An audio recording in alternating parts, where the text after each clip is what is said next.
India ने England को अपने होम ग्राउंड में दबोच लिया और ऐसा दबोचा कि दोबारा छोड़ा ही नहीं। और हमें ऐसा लग रहा है कि जो इंग्लैंड है वो बुरी तरह से बौखलाहट का शिकार हो चुकी है। हमको कुछ समझ नहीं आ रहा, करें तो करें क्या, बॉल करें तो किससे बॉल करवाएं, तो किससे करवाएं, आउट करें तो करें कैसे।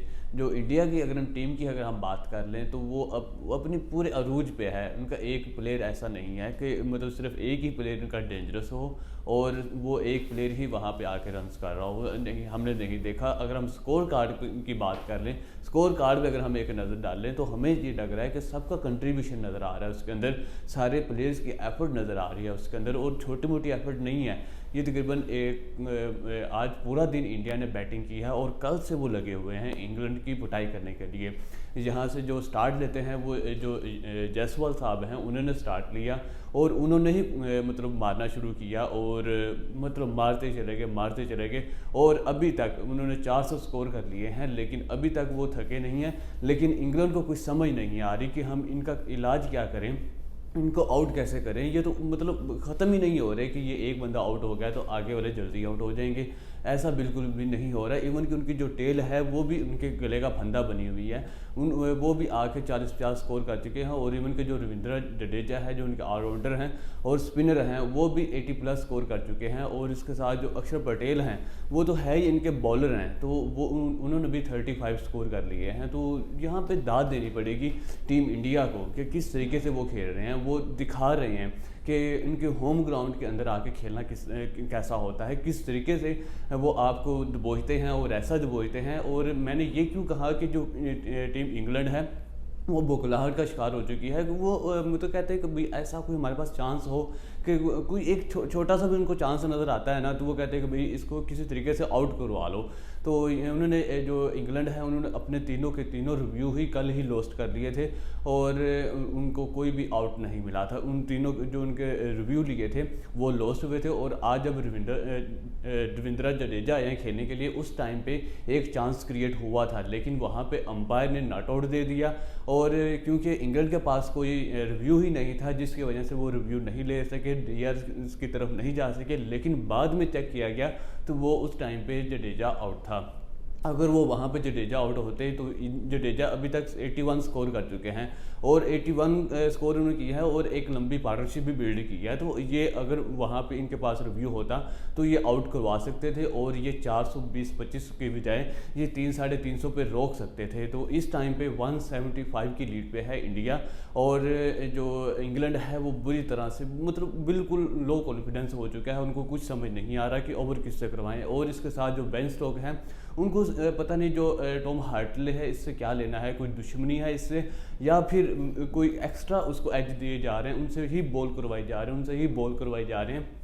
हमने देखा है कि जिस टाइम पे दूसरे बॉलर्स के 5-5, 7-7 ओवर हुए थे उस टाइम पे जो टॉम हार्टले हैं उनके 18 ओवर हो चुके थे और अभी भी उन्होंने 25 ओवर कराए हैं और टॉम हार्टले ने 115 स्कोर दिए हैं। ऑलमोस्ट 5 की इकोनॉमी के साथ वो बॉल कर रहे हैं। तो फिर ये इस तरह से उनसे क्यों बॉल करवाए जा रहे हैं ये हमें समझ नहीं आ रहा। तो ऐसा लग रहा है कि जो टीम इंग्लैंड है वो बुरी तरह से बेबस नज़र आ रही है और ये मैच हमें पूरे तरीके से जो इंडिया के हाथों में नज़र आ रहा है। तो यहाँ पे हम इंडिया के जो बैटिंग स्कोर कार्ड देख लेते हैं। इस टाइम पे कल इनिंग ख़त्म हुई है, उस टाइम पे शुभमन गिल और जायसवाल ये दो खेल रहे थे। इन दोनों के आउट होने के बाद जो केएल राहुल हैं राजा बेटा उन्होंने आज फिर बहुत अच्छा किया है, 86 स्कोर किए हैं उन्होंने 123 बॉल्स के ऊपर ऑलमोस्ट 70 के स्ट्राइक रेट के साथ खेले हैं। बहुत ही शानदार इनिंग थी केएल राहुल की जानिब से।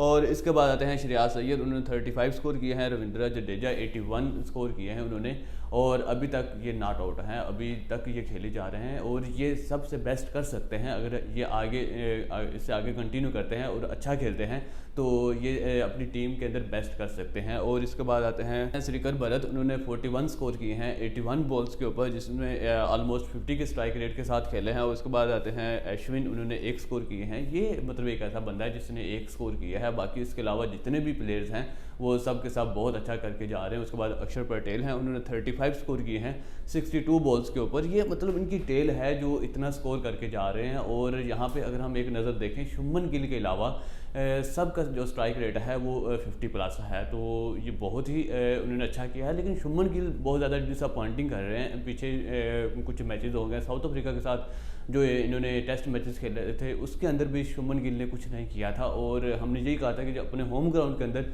ये ज़्यादा अच्छा कर सकते हैं, लेकिन ये तो इनका अपना ही होम ग्राउंड है, लेकिन यहाँ पे भी इन्होंने कुछ नहीं किया। और अभी तो यहाँ पे विराट कोहली नहीं है, इनका एक बड़ा नाम मिसिंग है, लेकिन वहाँ भी उन्होंने वो कमी फील नहीं होने दी विराट कोहली की, विराट कोहली नहीं है तो हम कुछ नहीं कर सकते। उन्होंने वो इससे भी और अच्छा करके दिखाया और 425 उन्होंने कर दिए और 7 आउट हुए हैं। और कल ये दोबारा से इनिंग स्टार्ट होगी तो हम आगे देखेंगे ये कितना और आगे कैरी कर सकते हैं। और इसके बाद हम यहाँ पे इंग्लैंड की बॉलिंग लाइन की बात कर लें तो बॉलर्स का तो बुरा हाल हो चुका है, किसी की इकोनॉमी को अच्छी नहीं है, सारे बॉल कर करके थक चुके हैं, लेकिन ये आउट होने का नाम नहीं ले रहे। तो सबसे पहले नंबर पे मार्कवुड है, उन्होंने 13 ओवर किए हैं, पता नहीं मार्कवुड को ये ओवर क्यों नहीं दे रहा है। बेन स्टोक्स इन्होंने 2 ओवर मतलब कल करवाए थे और आज मतलब पहले 2 सेशन के अंदर 4 ओवर मार्कवुड से करवाए गए हैं, तो 6 ओवर उन्होंने मतलब 3 सेशन के अंदर किए थे, लेकिन कोई विकेट नहीं ले सके। लेकिन इनकी इकोनॉमी तकरीबन ठीक थी, जिसके उसके बावजूद इसको ओवर नहीं दिए गए। 3.3 की इकोनॉमी है। और इसके बाद आता है टॉम हार्टले, इसकी मैं पहले ही बात कर चुका हूँ कि ये टॉम हार्टले के साथ कुछ ज़्यादा इसको एज दिए जा रहे हैं। इसने 25 ओवर कर लिए हैं और 131 रन दिए हैं उन्होंने, 2 विकेट्स को भी आउट किया है। 5.24 की इकोनॉमी है इनकी। और इसके बाद आते हैं जैक लीच, इन्होंने 25 ओवर किए हैं, 54 रन दिए हैं। ये जो जैक लीच है ये अच्छे रहे हैं, उनकी जो इकोनॉमी है वो 2.16 की है। और इसके बाद आते हैं रिहान अहमद, 23 ओवर इन्होंने किए हैं और 105 इनको भी पड़ गया है। और इसके बाद हैं जो रूट, उन्होंने 24-77 स्कोर इसको भी पड़ गया है। तो किसी भी बॉलर्स को नहीं बख्शा गया कि भाई ये एक ऐसा बॉलर है जिसको जो ज़्यादा विकेट्स ले सके या जिसकी इकोनॉमी को ज़्यादा अच्छी रह सके। सबको भी उन्होंने इक्वली कंट्रीब्यूट किया है सबके लिए। तो यहाँ पे अगर हम इंडिया की टीम की बात करें तो बहुत अच्छी फॉर्म में है, उसके कहते हैं अपनी वर्स्ट में है। तो इस टाइम पे जो टीम इंडिया है वो उनके तीनों फॉर्मेट के अंदर देख लो, चाहे T20 हो, चाहे ODI हो, चाहे टेस्ट हो, किसी भी कंडीशन में वो किसी भी टीम के ऊपर भारी पड़ सकते हैं। तो अभी जो Day 2 है वो ख़त्म हो चुका है और हमें ये 100% श्योर है, लेकिन क्रिकेट है कुछ भी कर सकते हैं। लेकिन जो हमें चांसेस नज़र आ रहे हैं वो यही है कि जो मैच है टीम इंडिया इजीली जीत सकती है। और पहला मैच तो जो टीम इंडिया है वो जीत जाएगी और उसके बाद नेक्स्ट मैचेस के अंदर हम देखेंगे जो कि इंग्लैंड कैसे कम बैक कर सकती है, उनका कॉन्फिडेंस दोबारा से बहाल कैसे हो सकता है। तो ये तो आगे हम नेक्स्ट में देखेंगे। तो अभी इस वीडियो के अंदर इतना ही। तो आप भी अपने कमेंट सेक्शन में ज़रूर बताइएगा कि टीम इंडिया कैसा खेली है। यहाँ पे इंग्लैंड से कैसे कौन सी मिस्टेक ऐसी हुई है जिसकी वजह से उनको इस तरह से ये भुगतना पड़ गया है। तो अभी तक इस वीडियो के अंदर इतना ही। हम मिलते हैं नेक्स्ट वीडियो के अंदर। अभी दीजिए इजाज़त।